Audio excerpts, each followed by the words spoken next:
In today's set review, we're gonna be taking a look at this year's second and overall third Endor set from LEGO. This is set number 75434 K-2SO. It is of course part of the LEGO Star Wars 2025 Summer Wave. It contains 845 pieces, one minifigure, and retails for a retail price of roughly $90 and 90 euros. On the front of the box we can see the K-2SO build in front of a kind of Yavin looking background. I think this is kind of the Yavin temple that the rebels have a base in episode 4. And on the backside there's K-2SO in a different kind of pose. It looks like a different background environment, some kind of spaceship or hangar look. Overall the box is very simple, but I think it works. When opening the set you get a total of 8 numbered bags, a sticker sheet which we will discuss later in this video, and an instruction manual with a pretty straightforward building process. Starting off with the one and only minifigure in this set, this is of course K-2SO. It appears to me that this is the exact same minifigure that we already got in the U-Wing set from this year. And because I couldn't find the old figure from the Krennic shuttle, I had to use the comparison shot from the U-Wing video, and here you can see the figures are pretty much the same for the most part. There are some slight differences in the printing. I don't know if there are any differences in the mold, could be, but I don't know. But the printing is just slightly different, but yeah, pretty much very similar. And as with all of the buildable characters, K-2SO has a spot right next to the printed plaque.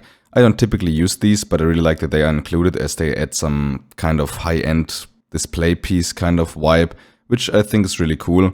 And of course, if you want to read all the details on the display plaque, feel free to pause the video and do so. But now let's move on to the actual interesting part about the set, of course the buildable K-2SO. And I do have to say this might be one of my favorite, if not my favorite set of the buildable characters line. While I didn't build every single set of this kind of subline, I built a couple of them with Chewbacca, BD-1, Grogu and so on. And I haven't built C-3PO and R2-D2 yet, and I think I will prefer those once I've built them because they're just more iconic. But from the look and from the feel, I think K-2SO is a really great set. The whole shaping and angles that they were able to achieve are amazing. The whole droid feel and look that this character has is really great. And just the whole way the pieces come together to build this whole droid body and all the different parts is just, it's very cool to build it. Size-wise, and especially with the display base, it feels kind of like a hot toy just in Lego form, which is really awesome. And overall, I just love the look of the set on display.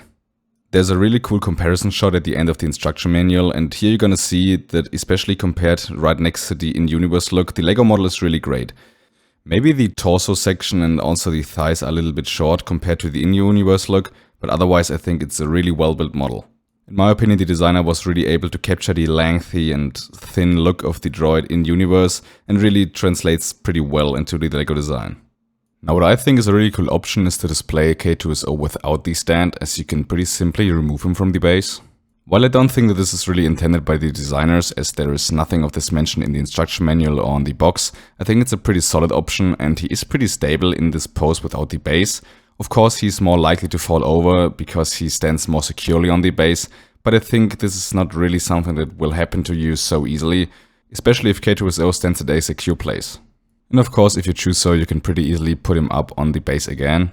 There are these 4 pins that go into his feet. This is actually one of the first things that you build is the base, and then you add the feet and the lower legs to the base and then build the droid upon this. So it's pretty easy to remove him from the base or to add him onto it. You just have to be a little careful to not destroy anything or tear anything apart. Speaking of the feet, this is probably the worst part about this set, or at least the worst looking part. It's not necessarily bad, but the feet are a little bit clunky and don't look as well shaped as the rest of this build. But I think it's fine because the set needs to have a sturdy base for it to function well. But the upper section looks amazing. The whole shaping around this hip section is really great. I also like that they used these yellow and red axles in between the legs to connect this because it kind of gives a wiry look to K-2SO, which of course fits because he's a droid.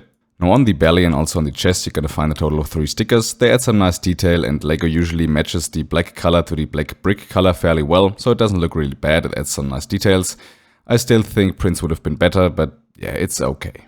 However, I love the building techniques for the upper body section. I really like how the hip and belly section move into the upper body part.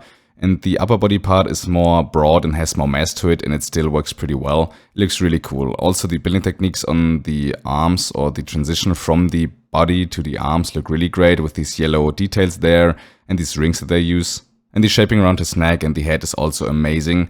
I also like that they used a building technique for the head, as they could easily use a mold for this, as they had something for the buildable figures back then. But now it's a building that looks really nice. Also the white pins used as eyeballs, or like the eye section at least, looks really cool. It works really well. It's a really nice build. On both sides of the arms, you're gonna find a sticker for the Imperial logo, which I would have wished that this would have been a print.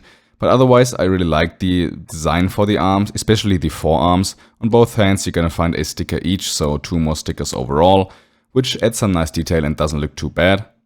The one thing I don't like about the building techniques around the arm is the hole on the upper arm.